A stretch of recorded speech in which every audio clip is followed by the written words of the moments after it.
let's do our door frame first because we are going to want to let that sit and dry and get real nice and hard. So you can do this however you'd like. I like to take my round tip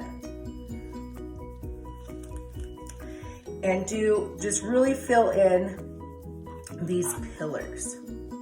So I'm just going to draw lines.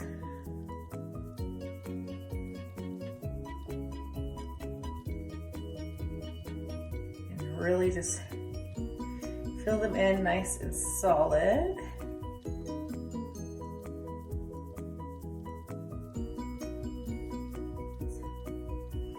And now on the door frame top, you can do, I kind of like to outline it in a line.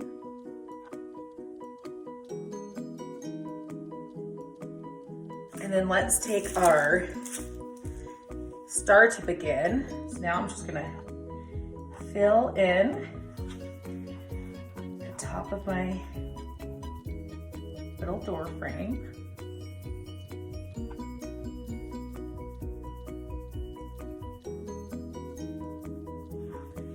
Perfect. And then what I did is I took these little holly leaves and kind of made a little garland. So just gonna make sure I have the right side yet. So I'm just gonna lay them in like that.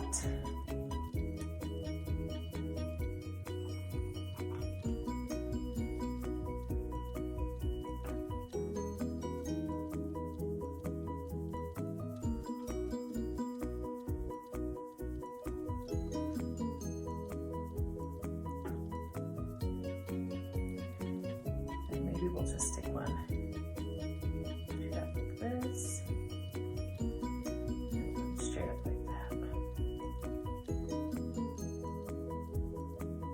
that. There's our nice garland. And we're just gonna set that aside and let it dry while we do the rest. Let's mix the color for our shutters and our door. So I'm gonna just do kind of a blue. I kind of want mine a dark blue.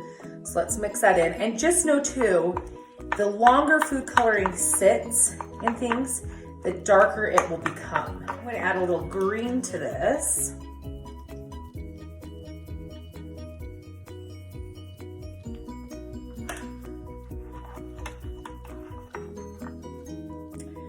I'm gonna add a bit more blue.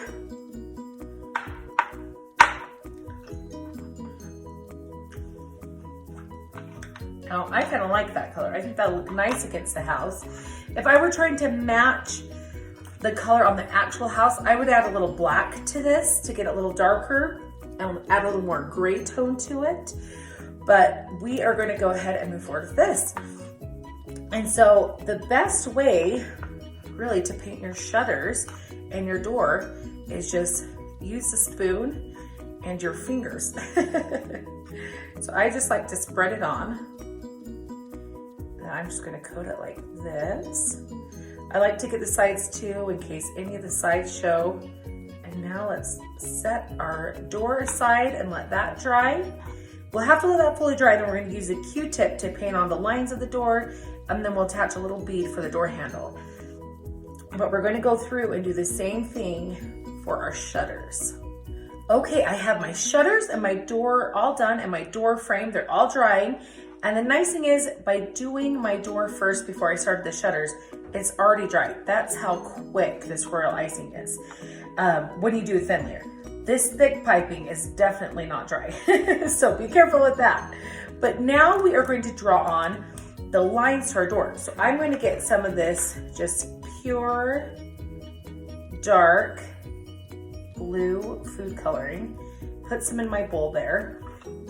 I'm going to take a Q-tip and I'm going to pull off as much of the cotton as kind of possible, leaving just a little bit. And now I'm just going to twist it on there, and I'm just going to gently dip into the food coloring, and I'm going to paint on the lines of that door. So see how my set is? My line on down. do that there. And now you see I have these little beads in here too with these gumdrops. I'm going to use this one for my doorknob. I'm just going to dip it in some royal icing and pop it on there. There we go. And there is our door. And let's set that aside and let that finish drying with that food coloring really get in there. And next I'm going to show you how I make the planter boxes that go on the front of the house. They are so easy and so fun. Now all I did is set your gumdrops upright. And then I'm going to take a pair of scissors and I'm going to cut this way. So I'm going to cut this way and then this way. I'm going to cut an X basically. So like this. And I'm going to go about halfway down.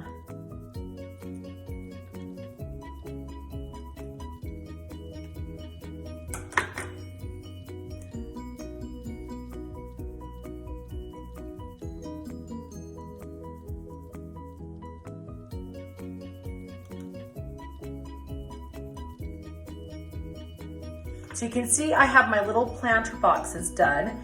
Now, if you wanted to decorate your shutters, if you wanted to draw shutter lines on your shutters, you would just use the same Q-tip and draw little lines across, kind of like this.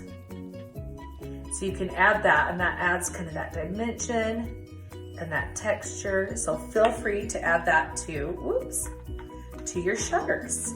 Okay, so I decided the blue was just a little too vibrant for me, so I wanted to mellow it out. So I just added some red and green to some of my blue and just darken it out. So I'm going to just go over my door now so you can see how I did. So just remember, if you decide you don't like the color of something or whatever, you can totally change it and just go over it again with more icing. Icing fixes everything. Just remember that. There we are, and I'm gonna let this dry, and then I'll just go over it again and add my lines and then my little doorknob, and then we will. Okay, now while our door frames and our door are almost done drying, I'm going to go ahead and ice on some landscaping. So we are just going to cover this with snow. So we're just going to take a cake knife or a cake spatula, and we are just going to spread on a thin layer of royal icing to look like a gorgeous snowy ground. So just spread that all over.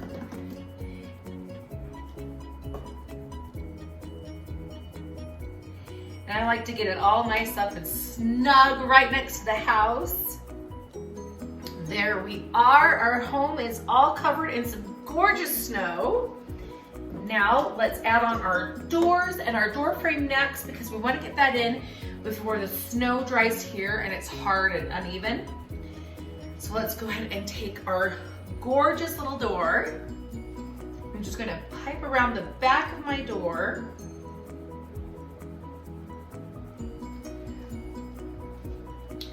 We are going to just stick that on. Perfect. Let's take our door frame. If this hasn't dried like overnight, or at least for 5 hours, it might still be a little wet, so be really careful when handling this. So I'm just gonna flip it around this way. Once again, use my round tip. Remember, our royal icing is our glue. And I've just covered my back like that. I'm gonna flip it around. I'm going to just center it over my door. I'm just going to go in between. You can see there's kind of gaps, and I'm just going to fill that with some royal icing here. And now look how cute that is. Now we're going to take just our little planter boxes, and we're going to just pop these under each window there. Okay, now those will set and dry into place. And now we're just going to add our shutters. So I like to go through and kind of match up my shutters and make sure I get kind of like matching guys there. Go ahead and start just attaching your shutters the same way you did your doors. Just some glue on the back and then attach to the house. Okay, I have all my shutters on. I like leaving the shutter off this side of this window and this side of this window, because I like to pipe a border all the way around my door. So I'm going to do that fun seashell border around the door. It kind of just dresses it up a bit. There you go. See how it just adds another dimension to the door? It kind of builds it out and gives it this kind of three-dimensional thing. So I love doing that. Now next I'm going to teach you how to make wreaths. So I like to put a wreath right here on each side of my house, or you can leave it plain. I mean, this is gorgeous as is. But all you do, I'm going to pretend like this is the side of my house.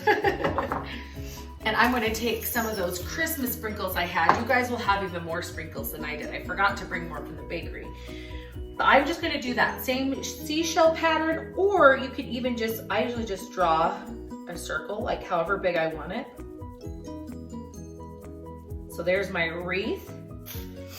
And then I just start adding sprinkles or whatever you'd like to. You could even do garlands, and you just put it around all your little sprinkles all the way around, however you'd like.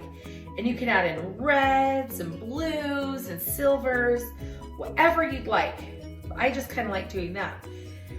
And then fill it on in, and just imagine this on the side of your house, and it's going to dry rock hard. As I said, you can also keep in that same fun little seashell kind of grouping and make a wreath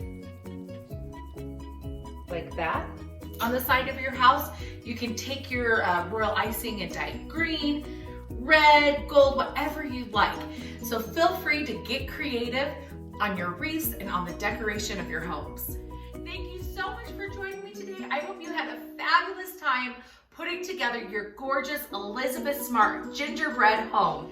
Please tag the Baking Hive, the Elizabeth Smart Foundation, Elizabeth Smart, and the Fox Group in all of your pictures of your gorgeous Elizabeth Smart gingerbread houses. We would love to see how creative and how personalized you make your gorgeous gingerbread houses.